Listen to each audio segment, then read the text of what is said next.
Namo tassa bhagavato arahato samma sambuddhassa.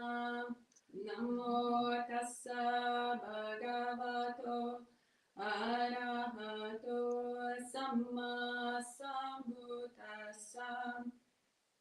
Namo tassa bhagavato arahato samma sambuddhassa. Buddham namam sangham namassami.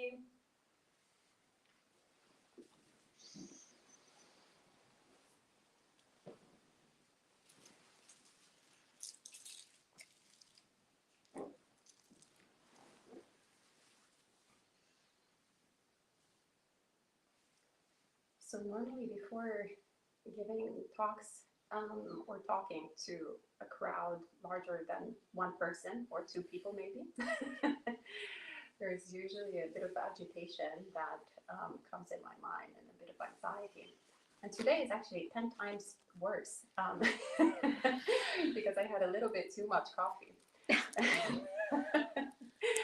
It's been very interesting to have all of these physical sensations before the meditation and during the meditation and after the meditation and now as I'm speaking to you. A lot of unpleasant sensations, unpleasant vedana. It reminds me actually of Bhante Gunaratana, that is this quite famous actually Sri Lankan monk that lives in West Virginia. He's the abbot of Bhavana Society, and he moved here several decades ago, and apparently lots of people here in the West, and here in the United States anyway, were going up to him and asking him, about anxiety, all of these problems, etc., etc. And then, at a certain point, he's very old now. He's 95, closer to 100 than to 90 actually, and he started getting quite a few medication, and one of the side effects of this medication that he was getting was anxiety. And at a certain point, he's like, "Oh wow, this is what all these people were talking about all these years." It never occurred to me, like, what exactly was this until now?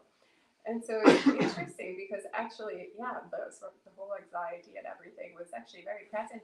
I knew what it was, but this extra anxiety right now was giving me sort of an insight, an interesting interesting perspective in those sensations that we have on like what actually is just a sort of product of something that somewhat just recently happened, something that I can kind of like, I can see the cause. Like too much coffee has created this extra sensation of anxiety, right? So there's like kind of the cream on top of the cake. But the cake, we might really identify with the cake, but the cream, we're like, oh, okay, I know this, I just put on the cream. I know where this is coming from. I created the ingredients right before.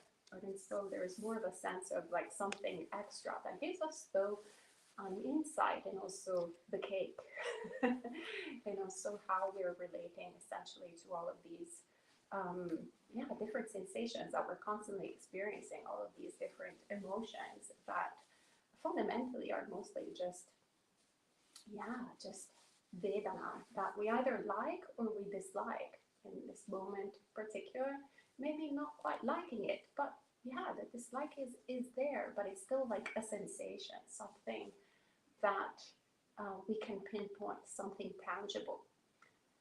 And this really brings to mind actually our Tudong practice that we like to do, Dr. Sutaso and I and several other monastics, been doing it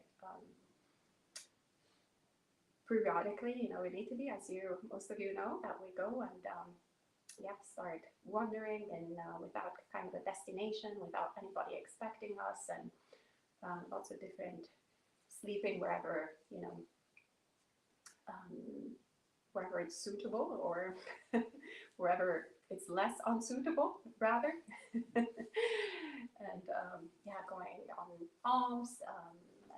the generosity of folks, and yeah, just doing the old practice of Pinnapada, and yeah, going around without money, like really living the holy life in a very intense way. But it can be like, yeah, once again, very, very intense, very physically intense. So I remember talking about this practice with one of my best friends from my previous life within this life, who is also Italian and not Buddhist. And so she's telling me, she was asking me, oh, so what are you doing, you know, in Italy right now? Like, what have you done? And I was telling her, yeah, I'm doing this practice, and yeah, you know, and, it was really difficult to sleep outside. It was really cold, and I slept very little, and yeah, and I was, all my muscles were really hurting, and I was hungry most of the time, even though I was eating quite a lot.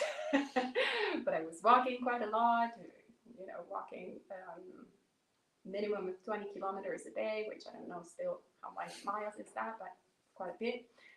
And she was like, Ayyā Somā, I mean, life is already difficult as it is. So why do you have to make it more difficult? You're crazy. And it's interesting, yeah, it's a very, very, very good question. You know, I laugh about it, but it is a good question. We should ask ourselves, even as lay Buddhists, why do we take the 5 precepts? Why do we essentially take these essentially restrictions? Why do we take these practices that can be, yeah, you know, like for example, the 5th precept, not drinking, not using intoxicants. That sounds like a little bit wah, wah. Not that much fun, right? And yeah, lots of other of the precepts can have also many implications. Not killing mosquitoes, wow, that sounds like even more dukkha than killing the mosquitoes while they're killing us, right? We can have that kind of perception of our experience, perception of the world. And perhaps if we take, for some of us, if we take even the 5 precepts as lay people at the very beginning, if we've never taken the 5 precepts, at the very beginning, it can seem like an extra dukkha. Definitely, for example, when I took the 5 precepts, not all of them, but some of them seemed like extra dukkha. So not killing ants when you have an ant infestation, that seemed like extra dukkha. Having to clean up after the ants every day for 3 years in a row seemed like extra dukkha. Spending hours and hours and hours cleaning after the ants, making sure that they were not harmed, putting them out. Some of the residents here have been doing this practice in the past couple of days because they had some ants that spotted some sugar in the pantry, and yeah, gave them all these opportunities to practice this. And also, you know, doing the Tudong practice at the very beginning, I also thought, wow, this is atrocious. I mean, it sounded so good, you know, when I read that book of Ajahn Chah doing this practice in Thailand, or that other forest master, but it's actually horrible. I hated the hell out of it. First 2 days, I was like, this is the worst idea I've ever had in my entire life. I hate everything and everyone. Yeah, there can be this extra dukkha. But what does the Buddha tell us when he explains to us the 4 Noble Truths? He tells us that dukkha needs to be fully understood. And how do we understand dukkha? By looking at it, by putting us sometimes in also situations that are intentionally a little less outside of our comfort zone. And so we start seeing, okay, when these conditions come into being, how does my mind work? How does my mind react to it? You know, perhaps I'm like, oh, reading the precept of not killing sentient beings and going like, oh yeah, that's so beautiful. Oh yeah, that's very lovely. Yes, of course I want to take this precept. But then actually when we are, once again, dealing with an ant infestation and we can't kill what we perceive as the source of our dukkha, how do we relate to that? How is our mind? Where is our mind going? Where do you think the suffering is? Where do we think is the suffering? Do we think that the suffering is the ants ruining our lives? If only there weren't the ants. Definitely that was my perception. I was like, okay, the ants are ruining my life, and also Buddhism is ruining my life because it's preventing me to remove the source of my dukkha. This is just atrocious. What a stupid precept, literally. I'm kind of embarrassed in sharing this story of my previous, even more unenlightened self. But yeah, that was exactly my experience. Of really, really battling with those ants. And at the very beginning, then I was like, all right, okay, I won't kill them, but maybe I will casually like turn the faucet on. Oh, no, it disappeared. Oh, I didn't kill them. It's the water that took away the ants, right? So we can also start tricking ourselves, tricking our minds that we're actually holding the precepts, but not actually, harming the sentient beings, but pretty much harming the sentient beings, maybe not in that intentional way actually. So we're not only committing the whole unwholesome action, but also adding another like layer of delusion on top of that. So we delude ourselves that actually the thing is not what we're doing. We have so many justifications. And perhaps we're like, oh yeah, also back then I was running a meditation center offering free retreats. So I was like, there's so much work, I'm doing so much merit, there's like so many good things, that I'm doing, like seriously. I mean, these 3 hours cleaning up after ants could be invested in so much, more meritorious work that could be so much more helpful. This is, waste of my really good cognitive resources. Right? We can intellectualize it. And then it comes to the point where just because we're holding this precept, taking it over and over again and reestablishing ourselves in Sila, and we're like, okay, that was my point. I was like, okay, you're actually still harming these ants. Stop harming the ants. And so we train ourselves with not harming. We train ourselves with not harming. We look at all of the aversion that there is. And at a certain point, we have the certain breakthroughs by training, by taking new habits, by leaving the habits of aversion towards sentient beings. Then we create the room for seeing an ant in the sink that is about actually to drown, not because you open the faucet, but just because there's water. And the instinct to go and pick up the ant and bring her to safety. It was one of the most incredible teachings, actually, that Buddhism, the practice of precept, gave me. That by non-harming, then we create the room for compassion to naturally arise. It's dependently arisen from non-harming. Compassion comes into being by default. But it's very difficult if we harm to have compassion. There's just no room for it to grow. We spread a lot of salt in the soil, so there's nothing. The soil is arid. It can't create the conditions. But this requires, looking at how our mind essentially works with different conditions, with different trainings, with different situations that sometimes can feel a little bit constricted, that can feel a little bit, not quite comfortable, that can feel a little bit limiting. And so that's why we take it intentionally, and we take it at the very beginning out of faith, to actually give it an opportunity to be a training opportunity, to look at our mind. In the same way, as monastics, but also lay people, we can take either more precepts, so the precepts like we took a few weeks ago, or also actually last week, yeah. Or we do, as monastics, we also do practices like Qigong, like really intentionally putting ourselves in situations that are a little bit more precarious, a little bit more challenging than yeah, and living at Empty Cloud Monastery with really lovely folks that come in and support us. That usually, you know, I don't think we've ever had once no food on the table. It's quite remarkable. Yeah, quite remarkable.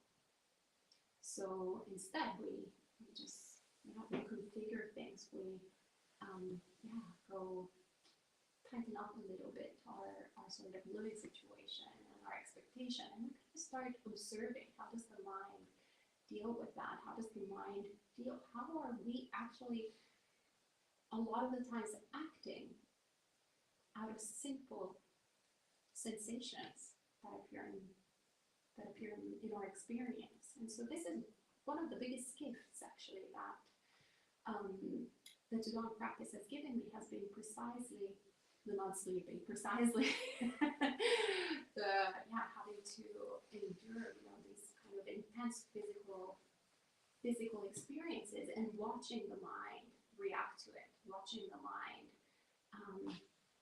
just wanting to be short-tempered, just waking up and being completely irritated for no reason, looking at all my spiritual companions traveling with myself and going like, I mean, they're actually all really nice people, but I kind of hate them for no reason.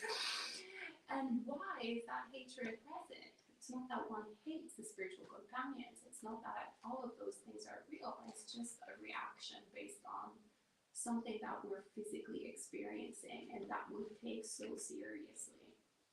And when we don't like, when we dislike something that we are we're experiencing, we're chasing something that we want.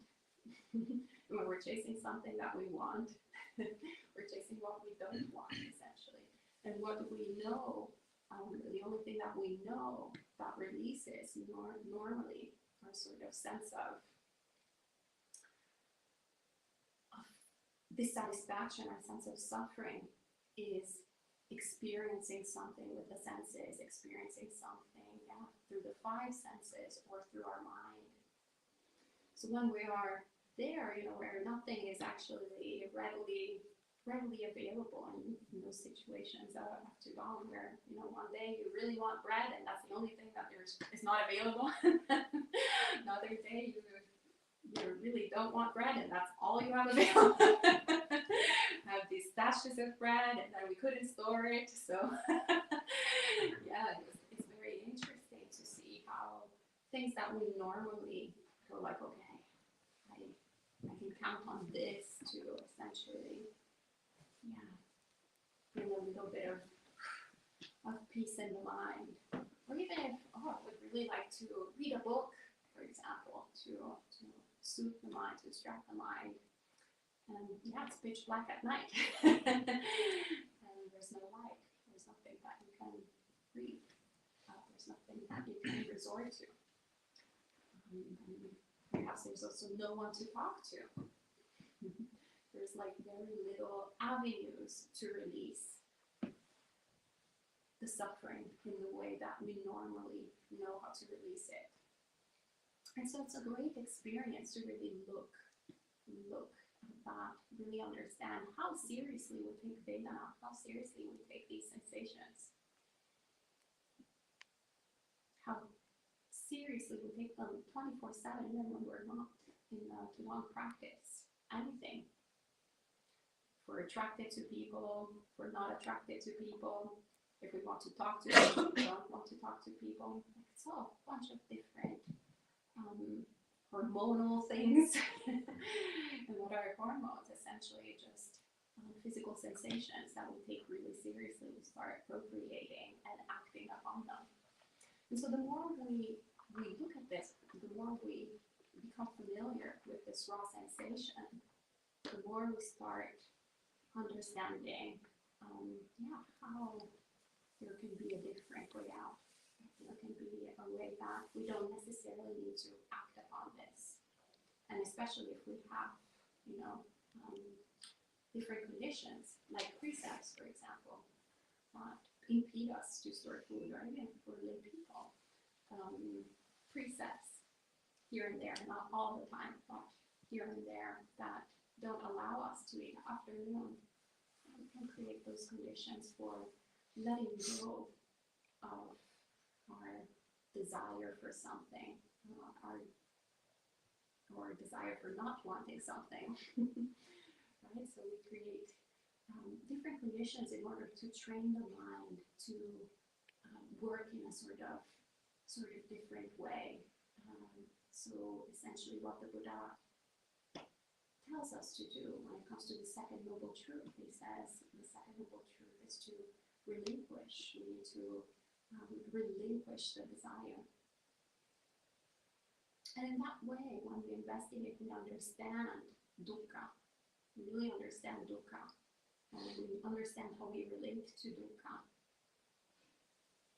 We're more empowered to relinquish it.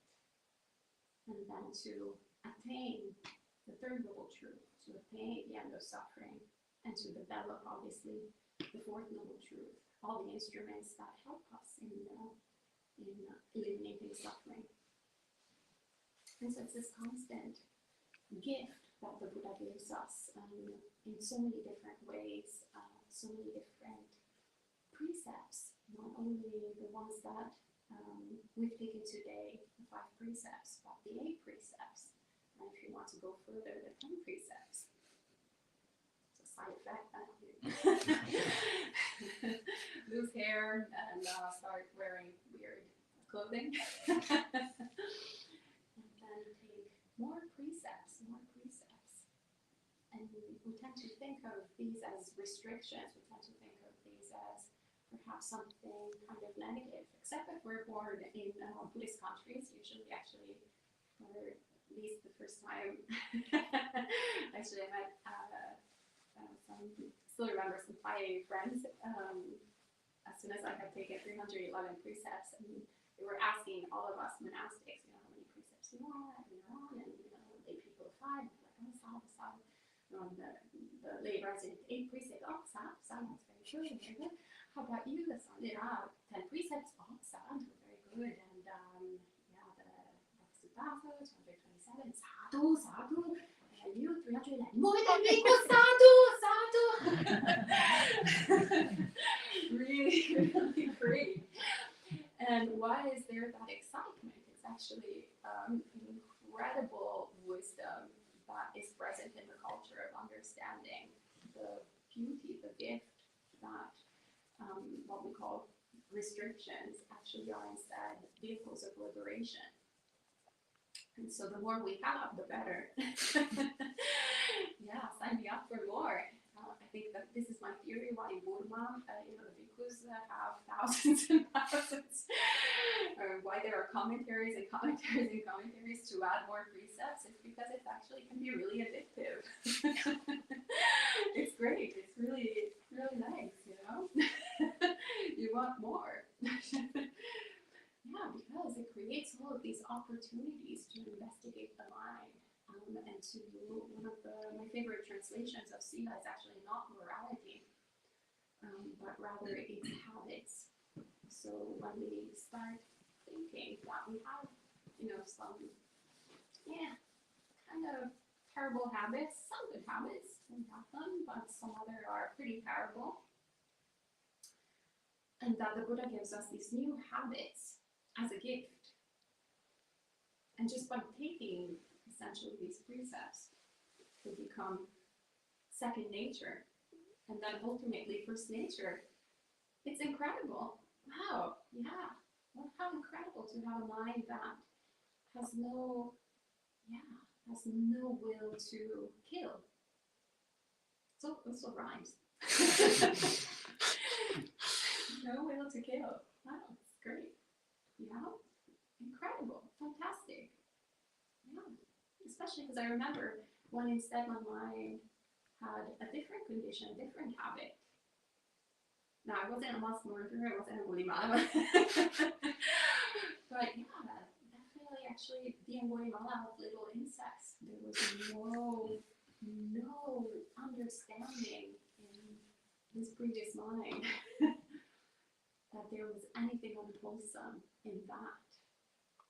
And there was no understanding of dependent origination in the sense of not the kind of philosophical thing that we like to get really messed up with, but really just the simple understanding that through the habit of killing, you have the result of dukkha, that you have the result of irritation, that you have the result of hostility, that you have the result of ill will. All of that as a result of an action. And so how incredible that one can, just by simply taking a new habit, instead of focusing on like, oh no, now I have to be, Mother Teresa, now I have to be compassionate, now I have to be me, I have to be, why am I not like this, right? We tend to think that this is something that we own, something that defines us, as something that we are, right? So it's no different like when we're anxious, that we're like, oh, anxiety, disappear. Success rate in the history of human history, probably in a minus rather than zero. Right? Actually, usually it increases. Right? And we think it belongs to us. We think that this is who I am. So because it's who I am, I can decide right now for it to change. Right? I'm a serial killer right now. I can think that I'm a compassionate person. And then we're like, oh, but I read it, in the book that I'm supposed to be an enlightened being. I'm supposed to be free from greed, hatred, and delusion. Buddhism must not work. Right? So we intellectually get it, we're quite smart. So if we read it in the book, we hear a Dhamma talk, we quite understand it. We don't fully understand it in the sense that we still think that there's ownership, that we still think that that's who we are right now. It's who we are. And if we want to just shift it, we can shift it. But in reality, what we need to do is just create different conditions, like understand that these are results of something else. And so if we don't like the result, well, we can't change the result. The result is the result. But we can create new conditions. We can create new habits. We can train the mind. And this is the incredible, not only promise, but actually just gift, the whole path that the Buddha gives us is essentially enables us to really focus on planting the right causes and conditions in order to get the results that lead towards the cessation of suffering. And so then when we have different results, then we start laughing about it. When we have even more anxiety because we have more coffee, instead of going, oh, I don't like this, I don't want this, it has to stop. We're like, oh, oh, how ridiculous this is. Oh, yeah, this is all this sensory input that, I can't really control. It doesn't belong to me. It's just there. It's just to be explored, to be investigated, to be seen as this is the first noble truth. Interesting, very good. And then we can keep our attention focused on developing what needs to be developed rather than trying to eliminate what we can't eliminate or change what can't be changed. So these are just some reflections that came today after too much coffee.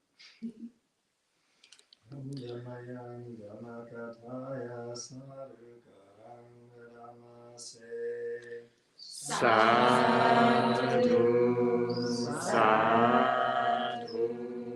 sadhu, anumodami.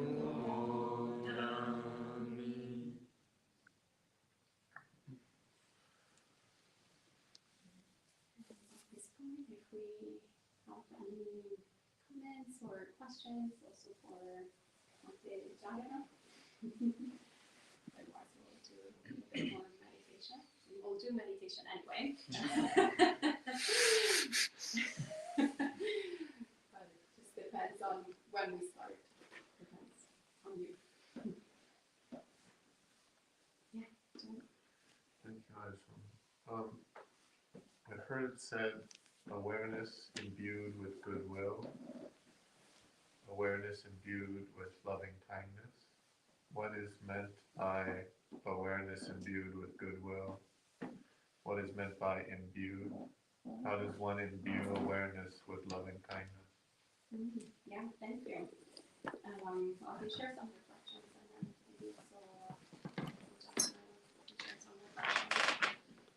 Yeah, what comes to mind is, usually the opposite we do in terms of when the mind is obsessed with ill will and the mind is obsessed with all sorts of, just different thoughts of resentment, thoughts of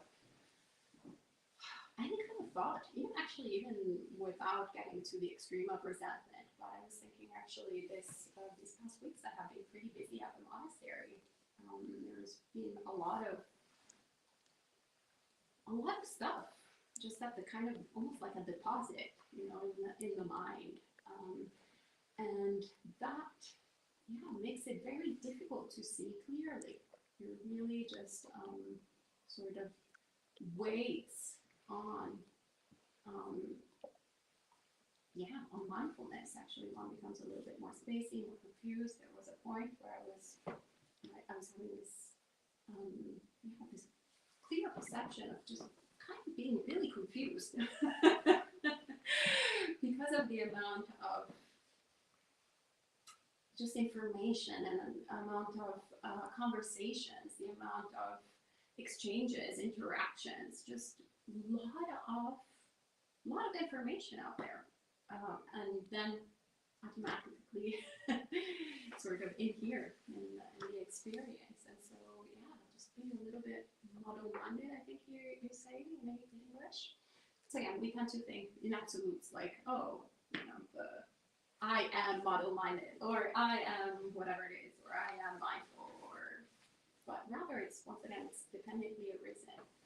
So when we create conditions of, we're unrestrained in body, speech, and mind, sometimes even because we are in a context where we can't restrain ourselves, in the sense that there's just lots of, if we go to Times Square, which we did, in fact, I think that's why I was Ajahn Brahmani was visiting, and we walked in New York City for an entire day, and since we normally don't go there, I don't know how I spent 15 years there, but 10 years, however long. But it was very overwhelming. There was a lot of sensory stimuli, so there was a lot of,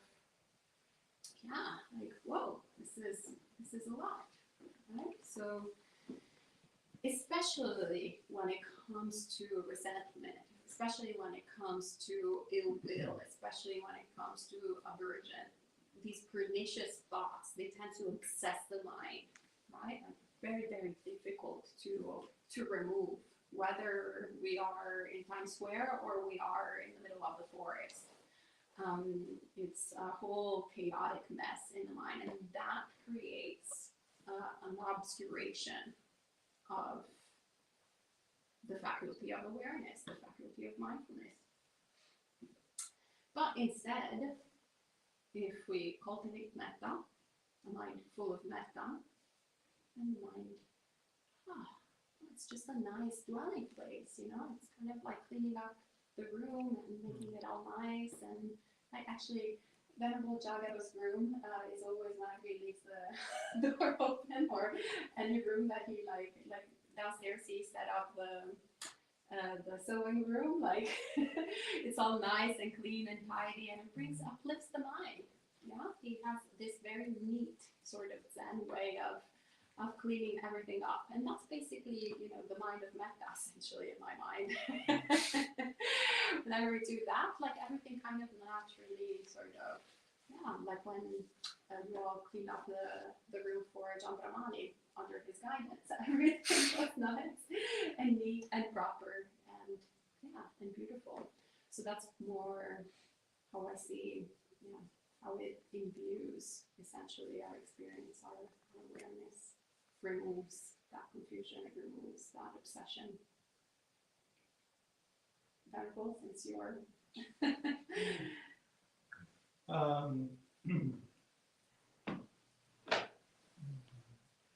Ayyā Somā, very, very kind words.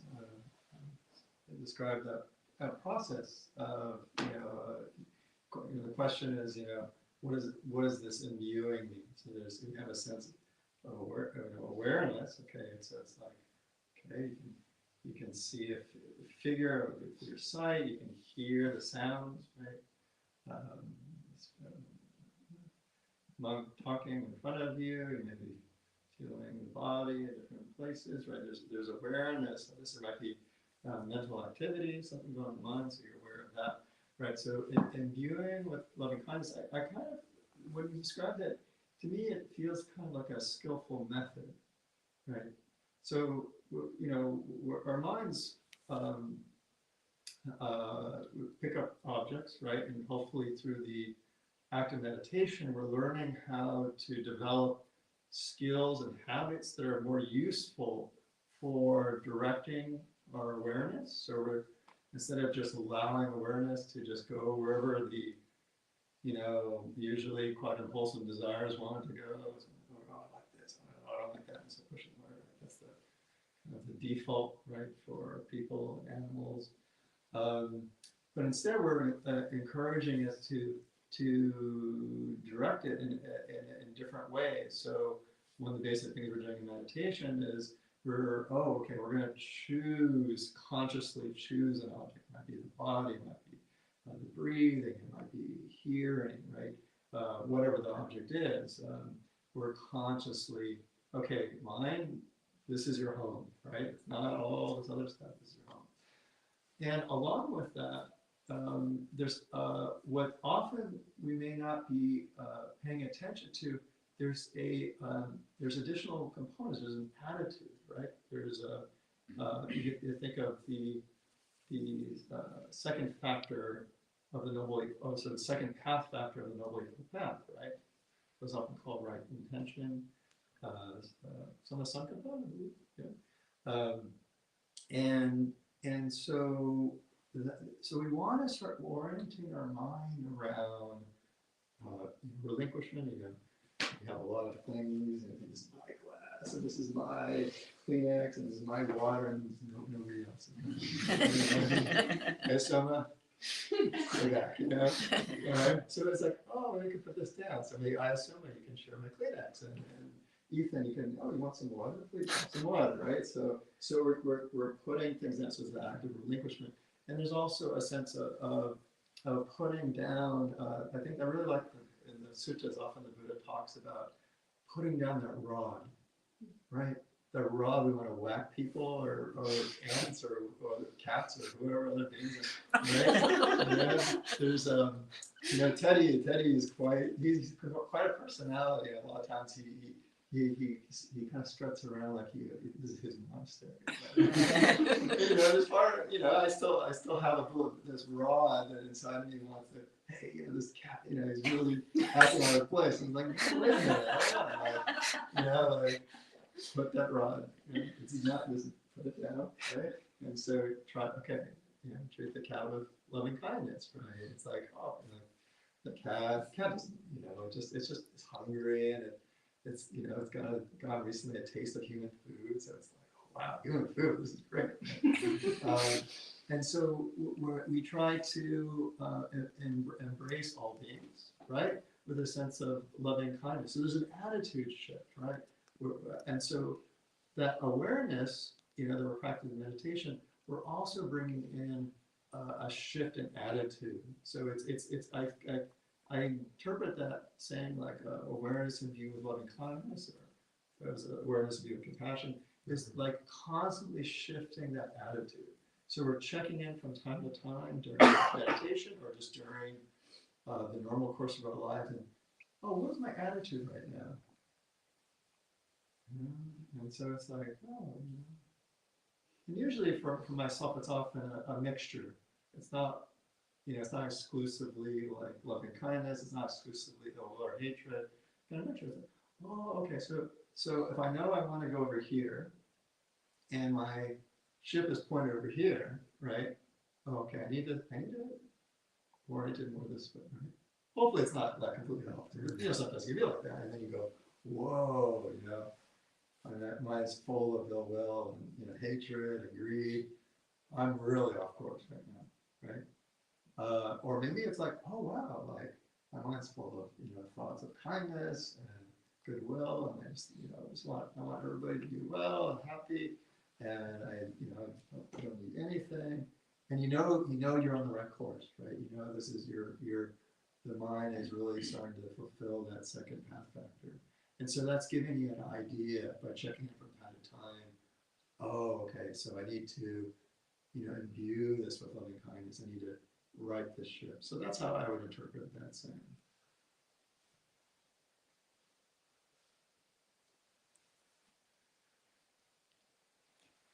As Valentine is coming in a few days, can you please tell us that what does Buddha say about love? Not just the relationship between man and woman, and I'm sure that he probably talk about any kind of better love than just that. Well, I think we spoke a lot about metta. So yeah, I think that's the supreme form of love that is not. We tend to think about love, I think, in a very sort of limited way in the ordinary world. It's actually quite, even though we have these like sort of lofty ways of relating to love, in reality it's actually quite low on the spectrum, in the sense that usually we love, in a place like where I come from, where we have a big sense of family, but it's like, love my family, like these 5 people, 6 people, maybe the extended family, 10 people, 20 people, 30 people, 50 people. Yeah, like in the south of Italy, we really like have extended family. Maybe one, like I love my town, maybe like a stretch, which is, well, 50 people plus the 10 people of the town that we like.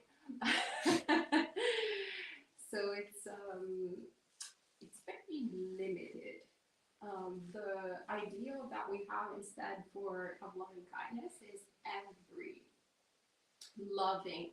sentient being without distinction, whether they are tall or short, whether they're skinny or obese, whether they are human or non-human, whether they're devas or hell realm beings. Every single being without exception. So it's actually an incredible. If we think of like, love in a worldly sense as we hear it, St. Valentine's Day, we think it here. Well, metta is in all directions, with limitless love. And I would say that's actually the purest form of love, but also the most difficult to actually generate. And it's not actually just an aspiration that there is in Buddhism.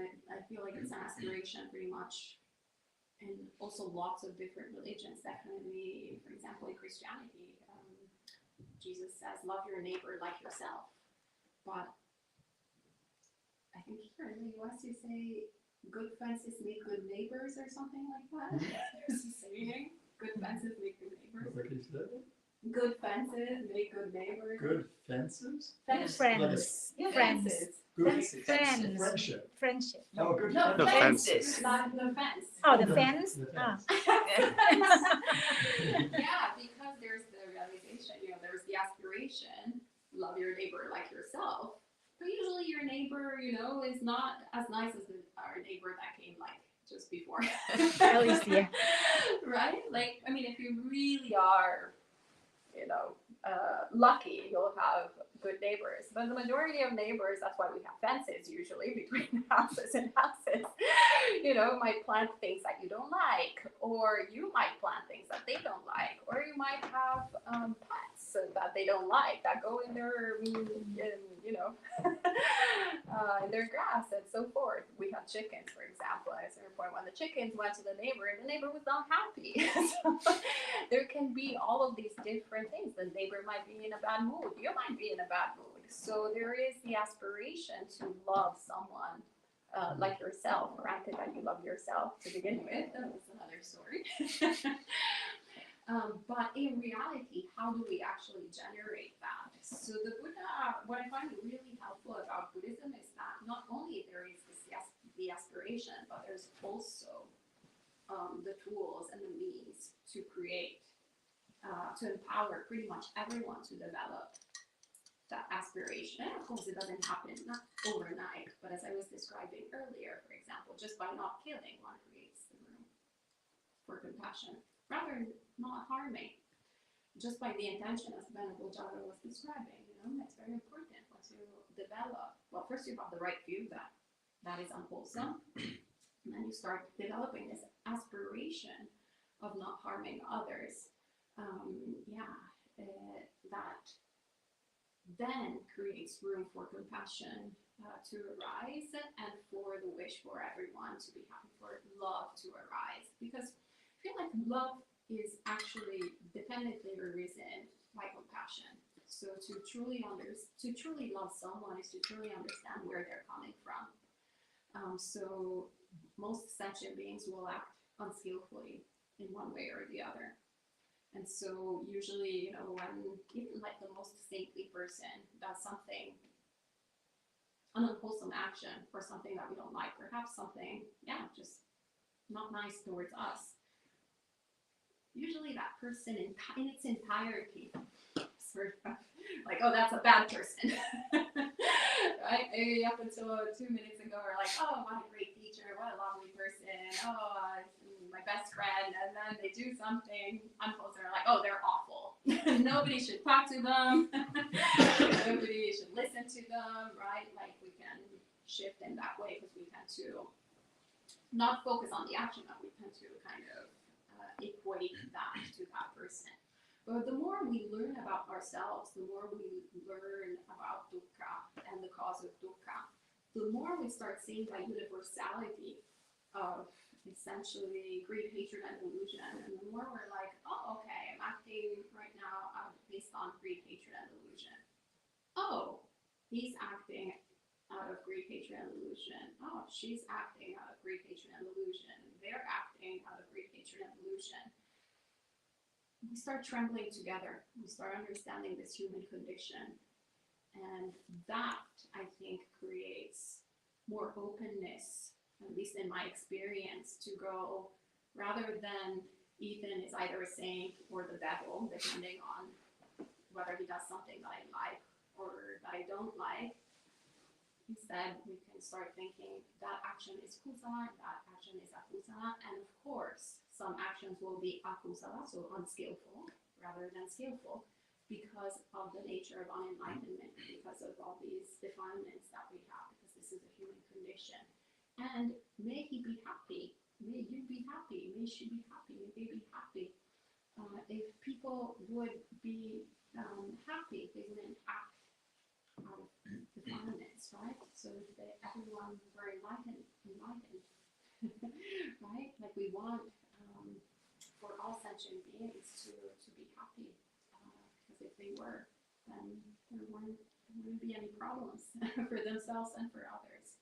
So naturally, it's just a very pure form of love that is extended towards everyone, including Teddy the cat, including,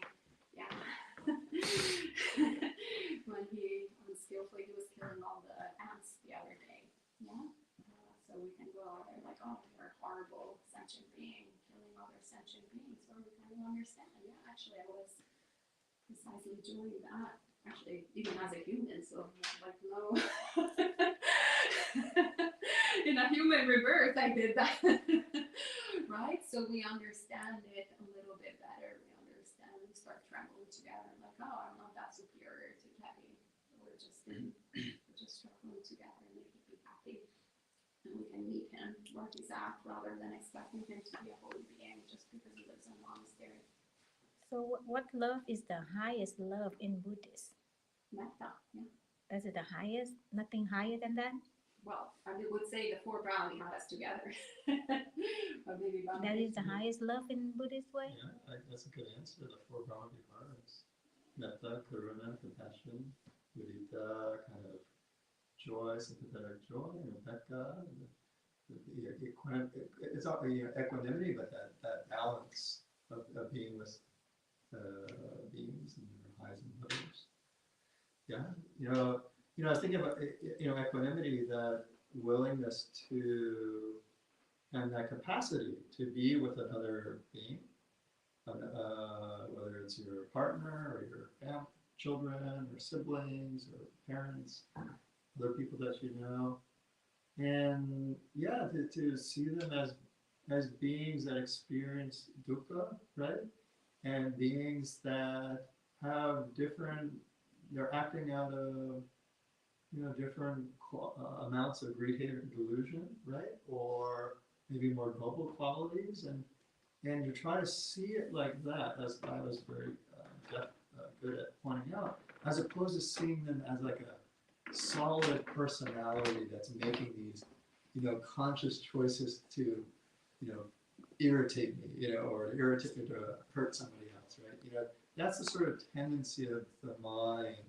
It's often associated with things like, when we tend to blame somebody, or we tend to say this is a good person or a bad person, we tend to look at them as like a fixed personality that exists independent of space and time, and this is who they really are, those kind of thinking. But instead, to pay attention to the actions, pay attention to the dukkha that they're experiencing.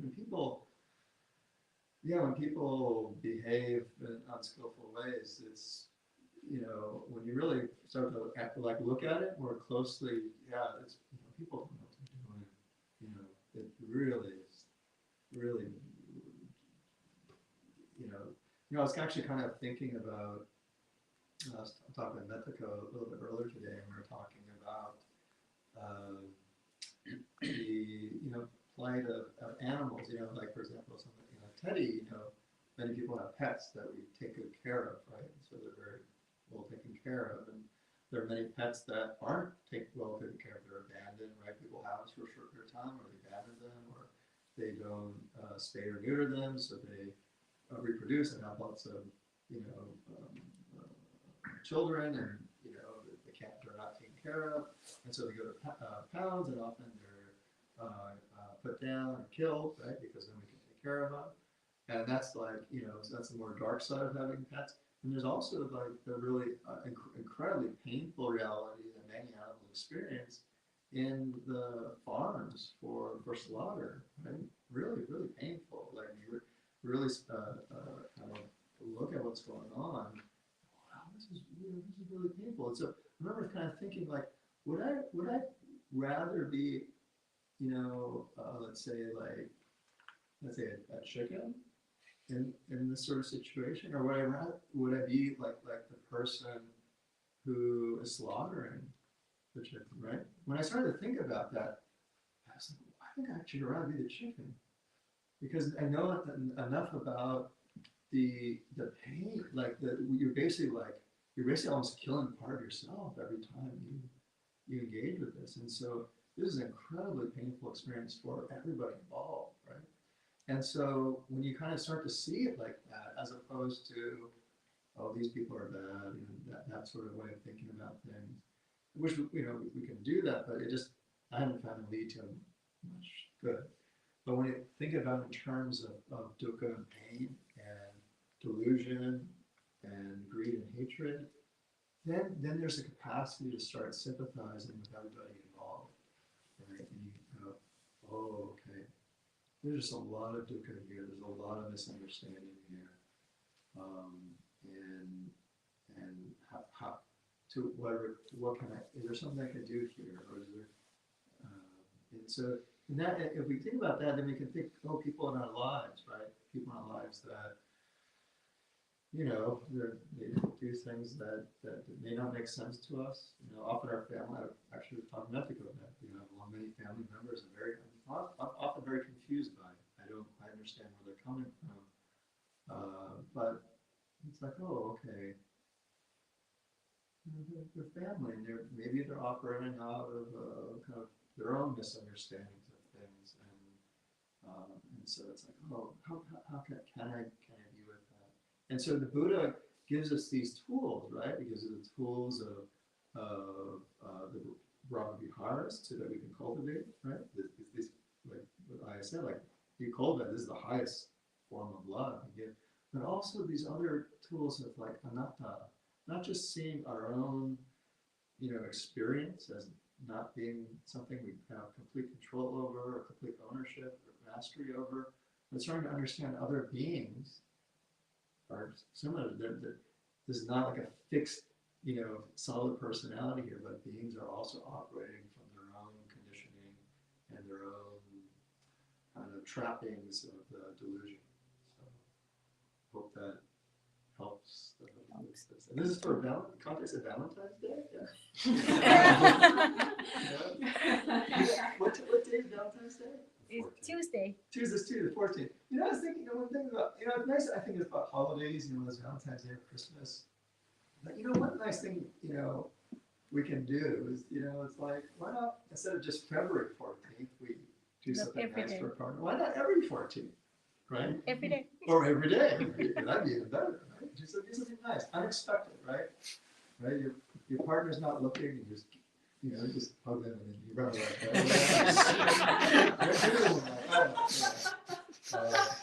It's been like I said, I've been a monk for 7 years. So I'm trying to think of the last time I was in a relationship. You were hugging and I'm running away. Yeah. But anyways, listen, I don't know why people ask like monastics for relationship advice.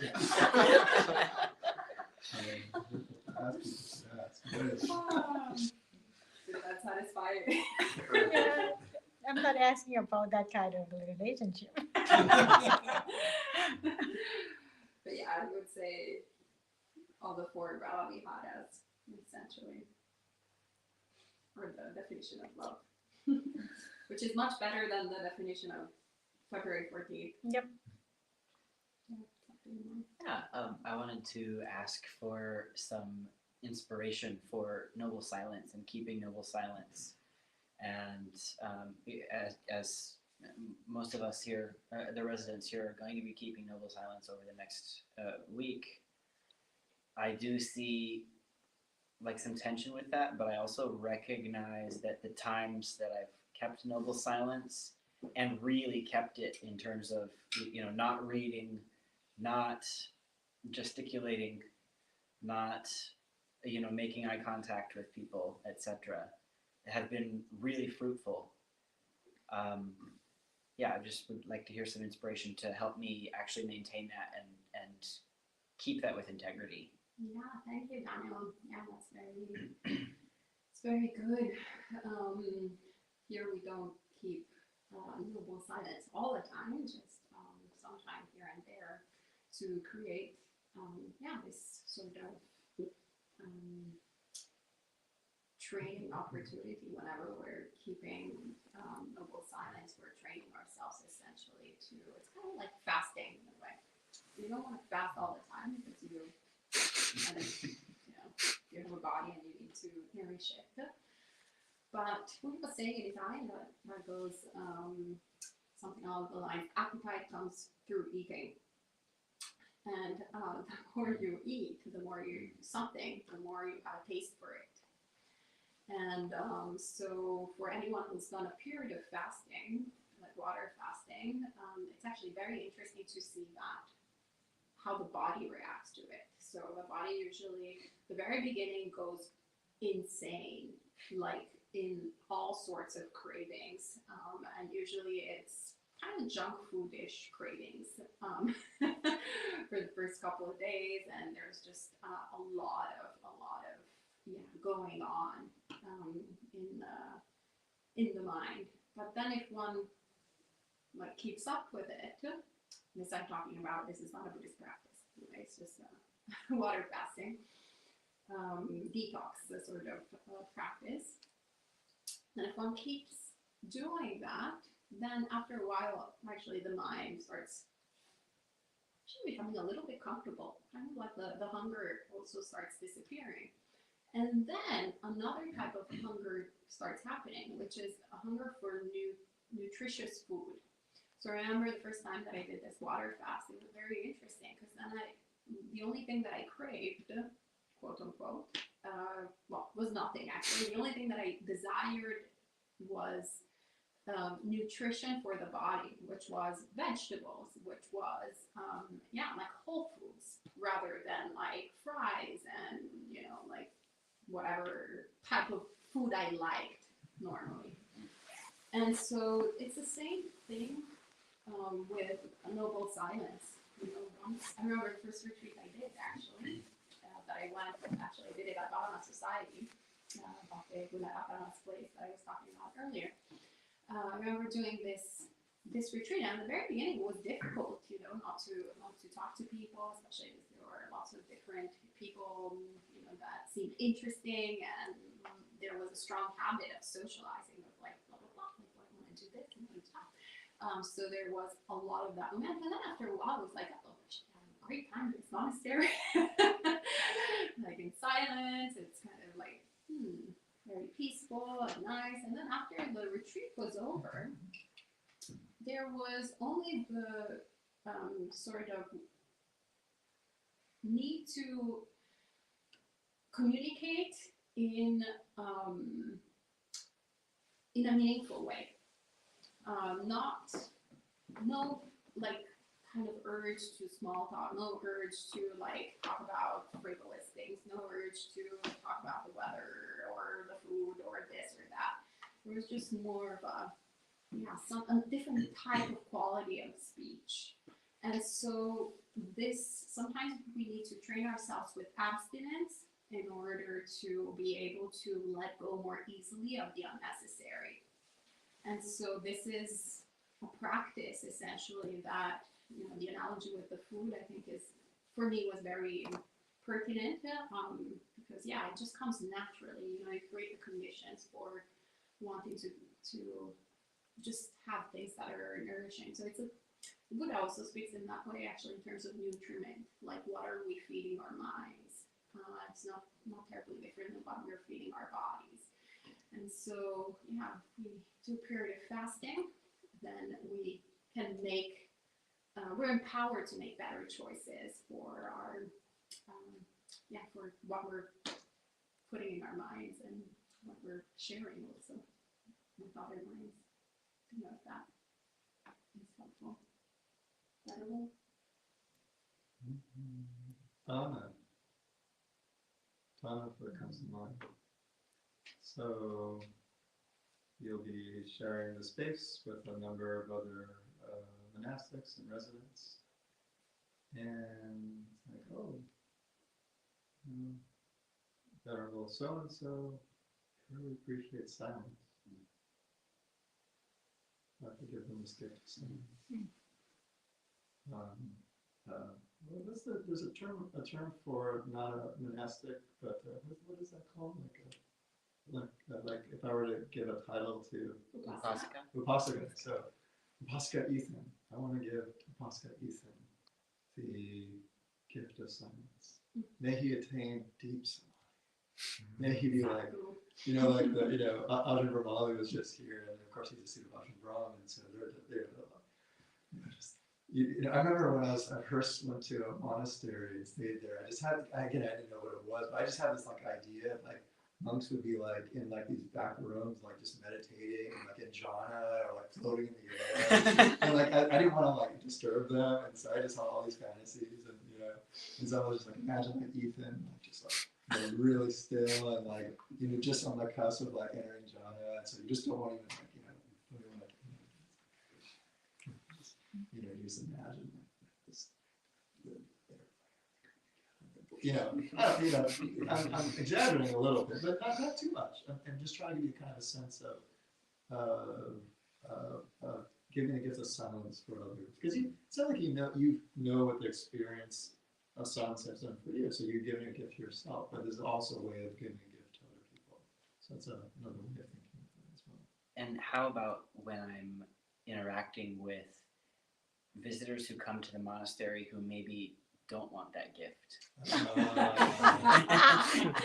You won't. We will organize it in a particular way. Also. Okay. So, I'm different than other monastics. Usually, I'm okay, kind of more flexibly going between silence and just talking to people in a more normal way. And so, it's actually a good practice. It's actually often monastics we have like as I say, we have a lot of rules. It's actually way more than 331 or 227. We have like thousands of these kind of minor rules and forms that we need to follow. And we're often trying to juggle or find what's a skillful way of meeting the reality of people or just normal people, right? They're not coming to a monastery to become monks, right? And at the same time, trying to honor our own monastic practices. And so this is actually a good forum for you to try to figure out a skillful means, which there isn't an obvious answer, right? There's, people come to the monastery, they just they're listening to radio all day and talking to their friends on the phone while they're driving, rushing to the monastery. But they're coming here with a very good intention, often to bring food, right? And so meeting them at the same time as honoring, Upasaka Ethan's, about to enter jhana, right? Okay, how do I honor Vaishnava? Yeah. I have to do Mahamoggallana's version of Noble Silence. Is that the second jhana? So yeah, you just kind of see it as like, okay, this is my time to try something, make a best guess, and then observe the results, see what happens, right? Maybe you try something, you meet let's say the layperson with that, so you're really chatting, and then you see Upasaka Ethan, again, I'm not trying to, just using as an example. Upasaka Ethan, you can tell he's kind of getting agitated. Okay, well maybe this, maybe I should try to tone it down a little bit. Or yourself, right? Or then maybe you're like really kind of like, you're kind of really cold to this person coming in, and you realize, oh wait a minute, maybe I was a bit too strict, right? So it gives you a chance to trying things out, and then observing the results, and then being very forgiving with both yourself and others. I think that's one of the things I wish I had known going to monasteries, and this was a chance to practice, like as in like playing and making mistakes, because that's the only way we can learn, right? And then when we learn, we get more skill next time. So I'm not one of the abbots. I can't give you permission to say like make mistakes, but as a visiting monastic, that's how I would. I don't know if I agree with you.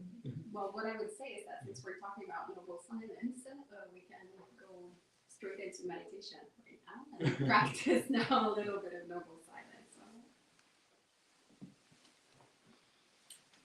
So we can do some actually walking meditation since we've been sitting for quite some time. And if you'd like to go outside, you're welcome to go outside. Otherwise, you can pick a path here in the monastery, and there's also downstairs in the basement that you're welcome to just go back and forth. Is there anyone who has not done walking meditation before? Oh, okay, great. Madam Mojagro, would you like to give some instructions? What's with the So basically what you want to do is you want to find a stretch